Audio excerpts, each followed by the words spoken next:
Nice subject political science. What is democracy and why democracy? का जो chapter है हमें उसी के बारे में हम पढ़ेंगे. उसका एक्सरसाइज है. पहले दो क्वेश्चन मैं आपको आज दिखाता हूँ.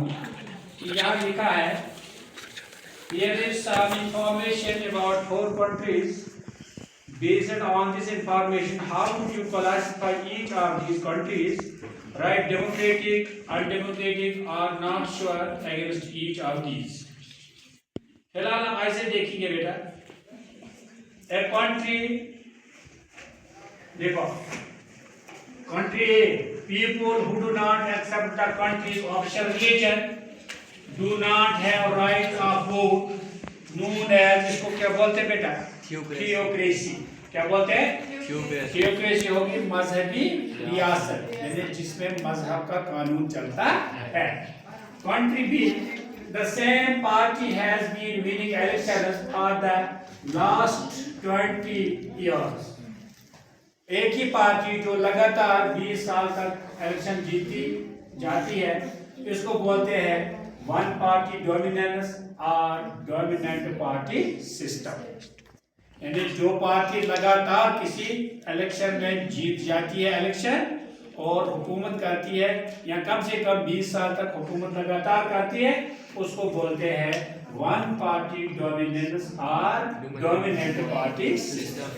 फिर कंट्री सी के बारे में, ruling party has lost in the last 3 elections known as incumbency.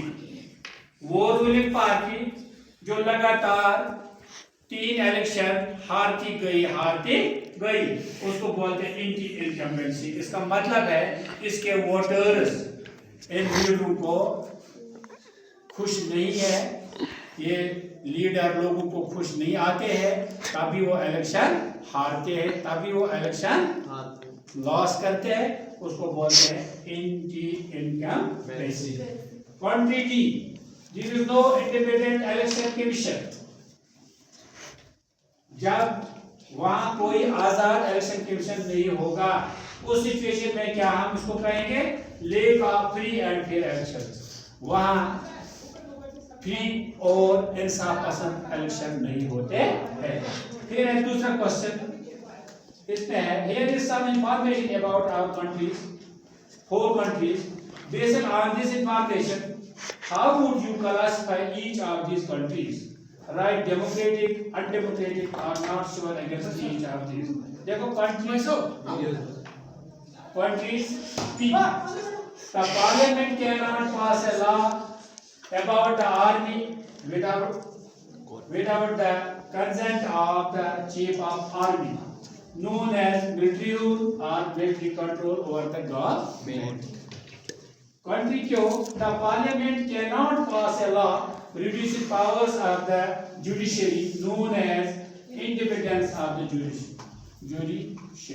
यानी आजाद जुडिशरी वहां होगी, वहां पार्लियामेंट उनके कंसेंट के बगैर कोई कानून पास नहीं करती है. कंट्री और the country's leaders cannot sign a treaty with another country without taking permission from its neighboring country.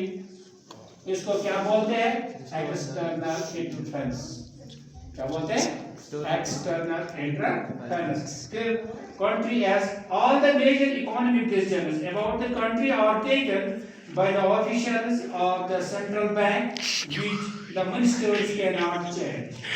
इसको बोलते हैं बेटा known as independent central bank और central bank.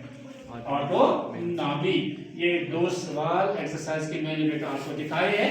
मुझे उम्मीद है आपको अच्छी तरह से ये समझ आए होंगे. तो घर जाकर अगर मेरा ये वीडियो पसंद आता है तो अमृतसर क्लासेस लाइक, सब्सक्राइब और शेयर भी करना. इसके साथ मैं आपसे दोस्तों देता हूँ खुदा.